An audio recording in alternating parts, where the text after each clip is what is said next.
తన మెడలో తాళి కట్టింది సిద్ధు ఏమోనని చెప్పి తులసికి అనుమానం కలుగుతూ ఉంటుంది. ఇక వెంటనే సిద్ధుని నిలదీయటం కోసం అని చెప్పి ఎంతో ఆవేశంగా సిద్ధు దగ్గరికి తులసి పరిగెత్తుకుంటూ వస్తూ ఉంటుంది. ఇక ఒక దగ్గర బస్వరాజు, సిద్ధు, కనిష్క, మునుస్వామి వీళ్ళందరూ కూడా మాట్లాడుకుంటూ ఉంటారు. బస్వరాజుకి ఎమ్మెల్సీ సీట్ కన్ఫర్మ్ అవ్వడంతో అందరూ కూడా చాలా హ్యాపీగా ఉంటారు. ఇక అప్పుడు బస్వరాజు మునుస్వామితో, బావగారు ఈరోజు నేను చాలా ఆనందంగా ఉన్నాను. ఎలాగో సిద్ధుకి కనిష్కకు ఎంగేజ్మెంట్ అయిపోయింది కాబట్టి ఒక మంచి రోజు చూసుకొని వీళ్ళిద్దరికీ పెళ్లి చేద్దామని చెప్పి బస్వరాజు అంటూ ఉంటే, అలాగే బావగారు, ప్రస్తుతం గుడిలో అమ్మవారి పెళ్ళి కూడా ఆగిపోయింది కాబట్టి ఆ తాళిబొట్టు ఏమైందో ఎలాగైనా సరే తెలుసుకోవాలి. అమ్మవారి కళ్యాణం మళ్ళీ ఒక మంచి రోజు చూసి జరిపించిన తర్వాత అప్పుడు సిద్ధు కనిష్కల పెళ్ళి జరిపిద్దాము అని చెప్పి వాళ్ళందరూ కూడా మాట్లాడుకుంటూ ఉంటారు. ఇక వాళ్ళందరూ మాట్లాడుకున్న మాటలు విన్న తర్వాత తులసి, ఇతనికి కనిష్కతో ఎంగేజ్మెంట్ అయిందా, పెళ్ళి కూడా చేయాలని వీళ్ళ రెండు కుటుంబాలు అనుకుంటున్నాయి. మరి అటువంటప్పుడు ఇతను నా మెడలో తాళెందుకు కడతాడు, ఇతను కాదేమో అని చెప్పి ఇలా నలుగురిలో ఒకవేళ ఇతన్ని నిలదీస్తే నా పరువే పోతుంది అనుకొని తులసి సైలెంట్గా అక్కడి నుండి వచ్చేస్తుంది. ఆ తర్వాత నరేష్ కూడా అక్కడి నుండి వెళ్ళిపోతూ ఉంటే సంతోష్ నరేష్ని పిలిచి, బావగారు దయచేసి మీరు కూడా పెళ్ళి ఆగిపోయిందని ఏమీ బాధపడకండి, ఒక మంచి రోజు చూసి మళ్ళీ మనం ముహూర్తం పెట్టుకుందాము, పంతులు గారితో మాట్లాడి మేమే మీకు ఫోన్ చేస్తామని చెప్పి అంటూ ఉంటే, సరే సరే అంటూ నరేష్ అక్కడి నుండి వెళ్ళిపోతూ ఉంటాడు. ఇక నరేష్కి ఇంతలో సువర్ణిక ఫోన్ చేస్తూ ఉంటుంది. ఏంటి దొరబాబు, తులసి మెడలో తాళి కట్టేశావా అని చెప్పి అడుగుతూ ఉంటే అప్పుడు నరేష్, ఏంటి కట్టేది, ఈరోజు నా టైం అస్సలు బాగోలేనట్టుంది, తులసికి నాకు పెళ్ళి రాసి పెట్టినట్టు లేదు అని అంటూ ఉంటే, అదేంటి అలా మాట్లాడుతున్నావు, ఏం జరిగిందని సువర్ణిక అడుగుతూ ఉంటుంది. గుడిలో గోదాదేవి కళ్యాణం కూడా జరుగుతుంది కదా, అమ్మవారి తాళిబొట్టు కనిపించలేదట, దాంతో ఆ అమ్మవారి కళ్యాణం జరగకుండా గుడిలో ఏ పెళ్ళి జరగకూడదని కండిషన్ పెట్టారు, అందుకే పెళ్ళి ఆగిపోయింది, తులసి కుటుంబం అంతా కూడా ఇంటికి వెళ్ళిపోయిందని చెప్పి నరేష్ అంటూ ఉంటాడు. అంది వచ్చిన అవకాశాన్ని చేజార్చావు కదా అని చెప్పి సువర్ణిక అంటూ ఉంటే, హలో మేడం, అక్కడ పంతులు గారు పెళ్ళి ఆపేస్తే మధ్యలో నేనేం చేశాను, నా వరకు నేను అన్నీ కరెక్ట్గానే చేశాను, ఆఖరిగా సిద్ధుగాడు నన్ను కిడ్నాప్ చేసినప్పటికీ లాస్ట్ మినిట్లో బయటపడగలిగాను, పీటల మీద కూడా కూర్చున్నాను, సరిగ్గా తాళి కట్టబోయే టైంకి ఇలా జరిగితే నేను మాత్రం ఏం చేస్తాను మేడం అని చెప్పి నరేష్ అంటూ ఉంటాడు.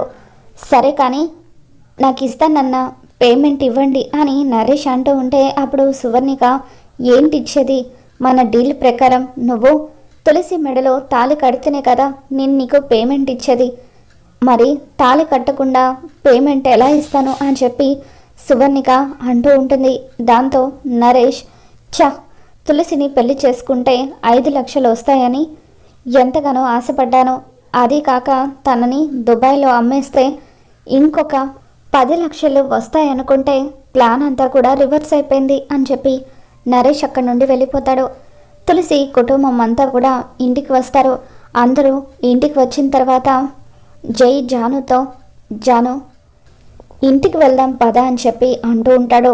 దాంతో జాను, ఏమండి, పెళ్ళి ఆగిపోయినందుకు అక్క చాలా బాధలో ఉంటుంది, ఇటువంటి పరిస్థితిలో నేను అక్కను అలా ఒంటరిగా వదిలేసి ఎలా రాగలనండి అని చెప్పి అంటూ ఉంటే, జాను, ఇక్కడ మీ అక్కను చూసుకోవడానికి అందరూ ఉన్నారు కదా, వాళ్ళంతా చూసుకుంటారులే, కానీ ఇప్పుడు నేను ఇంటికి వెళ్తే ఇంట్లో నేను ఒంటరిగా ఉండాల్సి వస్తుంది, అందుకే నిన్ను రమ్మంటున్నాను అని జై అంటూ ఉంటాడు. అది కాదండి అని జాను అంటూ ఉంటే అప్పుడు తులసి, పర్వాలేదు జాను, ఈ అవమానాలు, ఈ చీదరింపులు ఇవన్నీ నాకు కొత్తేమీ కాదు, సార్ చెప్పినట్టుగా నువ్వు సార్తో ఇంటికి వెళ్ళు, నన్ను చూసుకోవడానికి అమ్మ నాన్న అన్నయ్యలు వదిన్లు ఉన్నారు కదా అని చెప్పి తులసి అంటూ ఉంటుంది.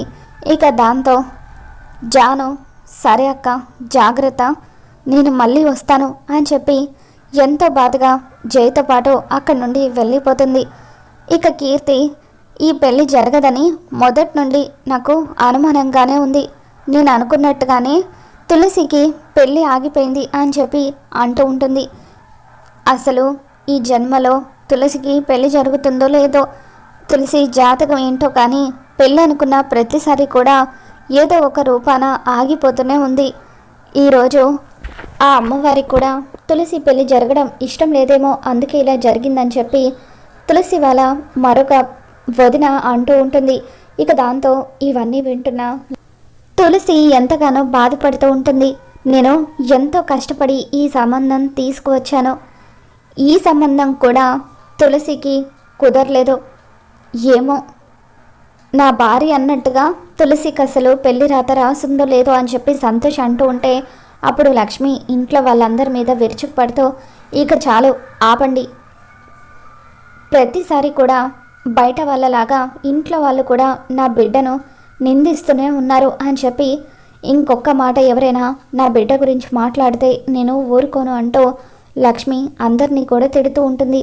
పోనీలేమ్మ, వాళ్ళన్న దాంట్లో తప్పే ఉంది, అననివ్వు అని చెప్పి తులసి బాధపడుతూ ఉంటుంది.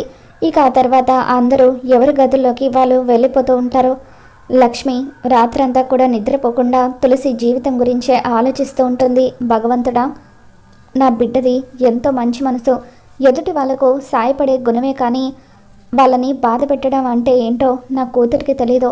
అటువంటి నా కూతురికి ఎందుకయ్యా ఇన్ని కష్టాలు ఇచ్చావో, ప్రతిసారి కూడా దాని పెళ్ళి ఆగిపోతూనే ఉంది.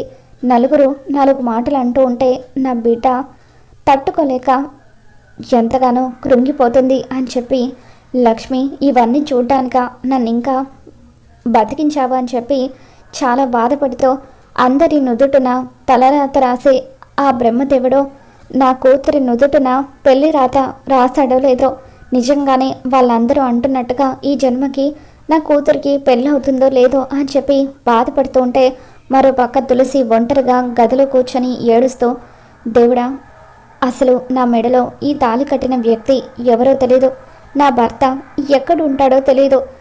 ఇప్పుడు నేను ఈ విషయం ఎవరికి చెప్పాలి? ఎవరికి చెప్పినా కూడా వాళ్ళు నమ్ముతారో లేదో, తాళి కట్టింది ఎవరో తెలియకుండా ఎలా ఉంటుందని నన్ను ప్రశ్నిస్తే నేను వాళ్ళకి ఏం సమాధానం చెప్పాలని తులసి ప్రపంచంలో ఏ ఆడపిల్లకు ఇటువంటి పరిస్థితి రాకూడదు అని చెప్పి తులసి ఎంతగానో బాధపడుతూ ఉంటుంది. అమ్మకి ఎలాగైనా సరే ఈ విషయం చెప్పాలనుకొని తులసి, అమ్మ నీతో ఒక విషయం మాట్లాడాలని చెప్పి లక్ష్మి దగ్గరికి వెళ్తుంది.